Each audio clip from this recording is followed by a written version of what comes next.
ఇది రసము, ఇది కర్రీ కూడా చాలా బాగుంటుంది. ఇది చాలా టేస్ట్. మామూలుగా ఇప్పుడు మనం అంటే మాంసం తినే వాళ్ళకైతే ఏం ప్రాబ్లం లేదు. ఈ మాంసం తినే వాళ్ళు ఉంటారు కదా, వాళ్ళకి అంత దీంట్లో ప్రోటీన్స్ ఎక్కువ ఉంటాయి.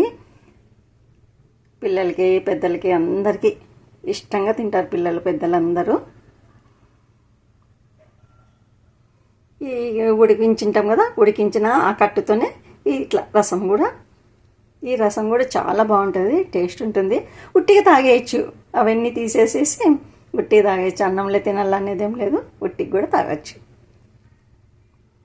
హాయ్ అండి, welcome to my channel Anuradha రఘువీర్. అందరికీ గుడ్ మార్నింగ్ అండి.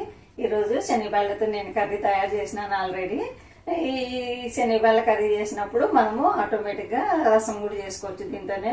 అదేదో చెప్తారు కదండి, ఒక దెబ్బకి రెండు పిట్టలు అన్నట్లుగా ఈ శనగపాయల కర్రీ చేసుకున్నాం అనుకోండి, రసము చేసుకోవచ్చు మనము. ఇంకా మరి సపరేట్గా రసంకి అన్ని చేసుకొని అట్లా అవసరం లేకపోకుండా దీంతో కట్టు వస్తుంది కదా, ఆ కట్టుతోనే రసం కూడా చేసుకోవచ్చు. ఇప్పుడు నేను ఆల్రెడీ చేసేసినాను కదా, ఒకసారి చూసేసేయండి మీరు. ఇవి శనగపాయలతో కర్రీ చాలా బాగుంటుంది. ఈరోజు శనగపాయల కర్రీ ఎలా తయారు చేయాలో చూసేద్దాము. ముందు శనగపాయలు తీసుకోవాలా, శనగపాయలను శుభ్రంగా కడుక్కొని కుక్కర్లోనే పెట్టుకోవచ్చు. ఈ కుక్కర్లోనే నీళ్ళు పోసినాను ఆల్రెడీ, కడిగి కుక్కర్లోకి వేసేద్దాము. ఇంకా కడిగి కుక్కర్లోకి వేసుకున్నాము. వేసి కొద్దిగా ఉప్పు, కొంచెం ఆయిల్ వేసి కుక్కర్ మూత పెట్టేస్తే సరిపోతుంది. ఒక 2-3 విజిల్లు వచ్చినాయంటే ఉడికిపోతాయి. కొద్దిగా ఉప్పు, కొంచెం ఆయిల్ వేసేసి మూత పెట్టేద్దాం. ఇంకా స్టవ్ అంటించుకొని ఒక 3 విజిల్లు వచ్చేంత వరకు ఆన్లైన్ పెడదాం. అట్లా బ్యాళ్ళు ఉడుకుతుంటాయి, అంతలేక మనము పక్కన తిరువాత తిద్దాము. ఇప్పుడు కొద్దిగా ఆయిల్ వేసుకున్నాము, వేడైంది. ఇప్పుడు ఆవాలు, జీలకర్ర, ఎండుమిర్చి, కరివేపాకు, పచ్చిమిర్చి అన్నీ వేసేద్దాము.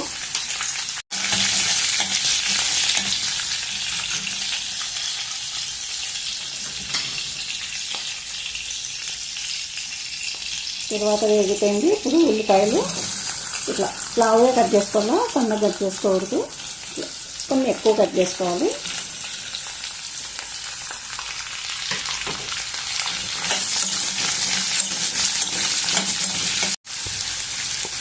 కొద్దిగా పసుపు,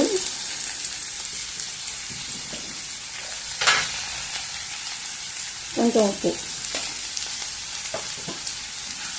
వేసుకొని కొద్దిసేపు మగ్గనిద్దాము. ఉల్లిపాయల్ని కొద్దిసేపు మగ్గనిద్దాము, ఒకసారి చూద్దాము.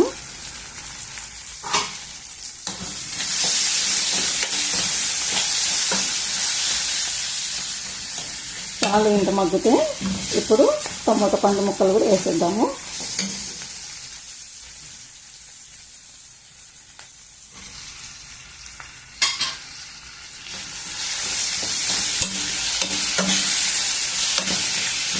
టమోటా పండు ముక్కల్ని కూడా బాగా మగ్గనిద్దాము.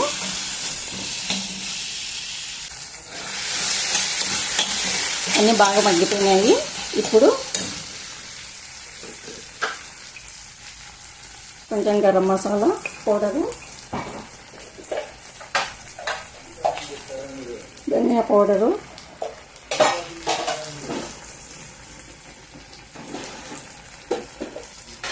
దానితో పాటు తగినంత కారం, మీకు ఎంత కావాలంటే అంత వేసుకోండి.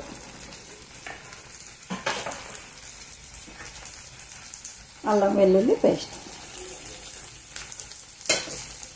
అన్నీ కొద్దిసేపు మగ్గనిద్దాం. ఇంకా మంటను సిమ్లోనే ఉంటుంది.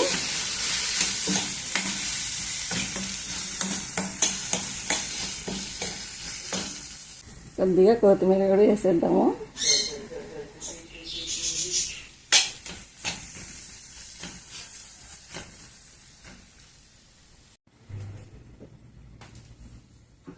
అంత బాగా మగ్గిపోయింది. ఇప్పుడు ఉల్లిపాయ, టమోటా అన్నీ బాగా మగ్గిపోయినాయి, బ్యాళ్ళు కూడా ఉడికిపోయినాయి. ఇప్పుడు బ్యాళ్ళని కూడా వేసేద్దాము.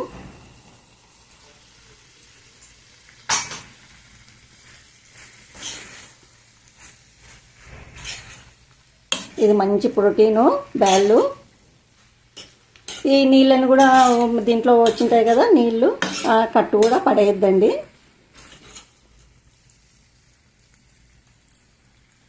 మనం ఉప్పు కొంచెం వేసుకున్నాము, ఉడికేటప్పుడు కొంచెం వేసినాము, మగ్గటానికి కొంచెం వేసుకున్నాము, కొద్దిగా చూసుకొని ఉప్పు వేసుకున్నాము.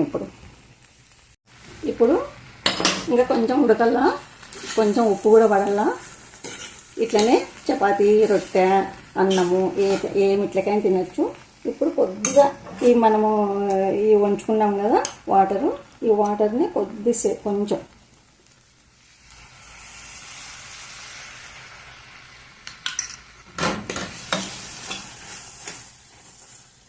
ఒక 2 నిమిషాలు మగ్గనిద్దాం. ఇంకా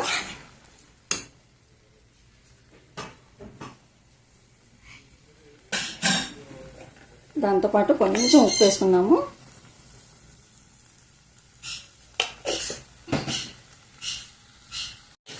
అంత బాగా కలబెట్టుకొని ఒక 2 నిమిషాలు మగ్గించినామంటే అయిపోతుంది. ఇది మాంసం కంటే కూడా మనకి చికెన్, మటన్ల కంటే కూడా చాలా బలమైనది ఈ కర్రీ. అయిపోయింది, బంద్ చేద్దాము. చూసినారు కదండి శనగబేళ్ళ కర్రీ నేను ఎలా తయారు చేశాను. మీకు నచ్చినట్లయితే లైక్ చేయండి, షేర్ చేయండి, సబ్స్క్రైబ్ చేసుకోండి. మరో మంచి రెసిపీతో మీ ముందుంటాను. ఓకేనండి, బాయ్.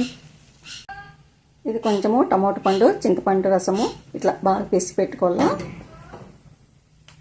దీంట్లోనే మనం ఇప్పుడు ఉడికించుకున్నాం కదా కట్టు, ఈ కట్టుని వేసేయాలి.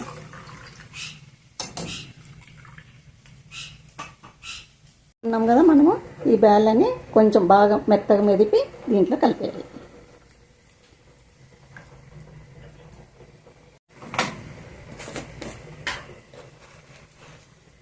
కొంచెం బెల్లము, ఉప్పు కొద్దిగా వేసుకోవాలా. మనం ఆల్రెడీ ఉడికేటప్పుడు బెల్లలో వేసినాము. కొంచెం ఉప్పు,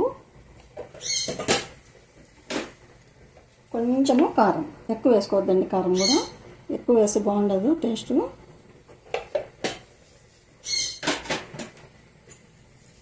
దీన్నంతా బాగా ఉడికించుకున్నాము. ఇంకా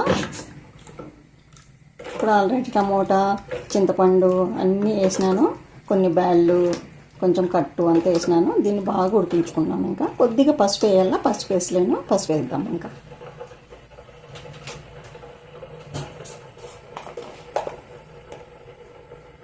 కొంచెం పసుపు,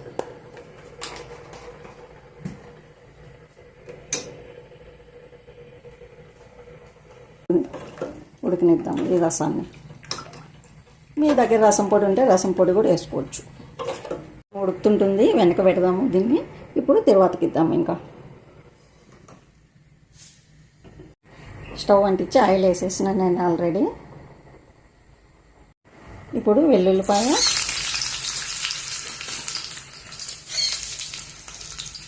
కొంచెం ఆవాలు, జీలకర్ర, ఒక ఎండుమిర్చి, కొద్దిగా కరివేపాకు.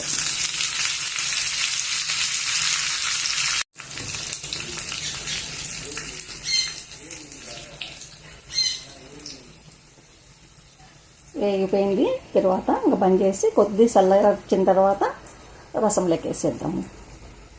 ముందు ఇప్పుడు వేసినామంటే ఆ ఆయిల్ అంతా పక్కకి చిట్లి ఆయిల్ అంతా బయటపడిపోతుంది. అందుకోసం నేను కొంచెం చల్లగా అయిన తర్వాతనే వేస్తాను. చాలాసార్లు చెప్పాను నేను ఇది, ఇప్పుడు కూడా చెప్తున్నాను. ఇంకా స్టవ్ బంద్ చేద్దాము.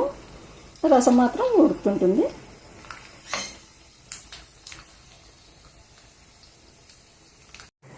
ఇంకా బాగా ఉడుకు పట్టింది. ఇప్పుడు కొంచెము కొత్తిమీర కూడా వేసుకున్నాము.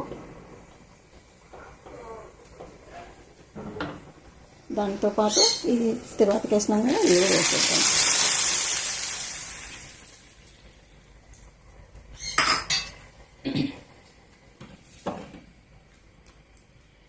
ఇంకా ఒక 2 నిమిషాలు ఉడికించుకున్నాము ఈ రసాన్ని.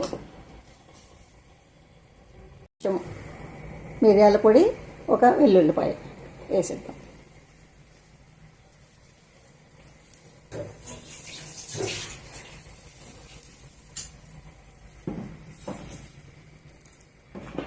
ఒక 2 నిమిషాలు ఉడికించి ఇంకా బంద్ చేద్దాం. అయిపోయింది. చూసినారు కదండి రసము నేను ఎలా తయారు చేశానో. మీకు నచ్చినట్లయితే లైక్ చేయండి, షేర్ చేయండి, సబ్స్క్రైబ్ చేసుకోండి. మరో మంచి రెసిపీతో మీ ముందు ఉంటాను. ఓకేనండి, బాయ్.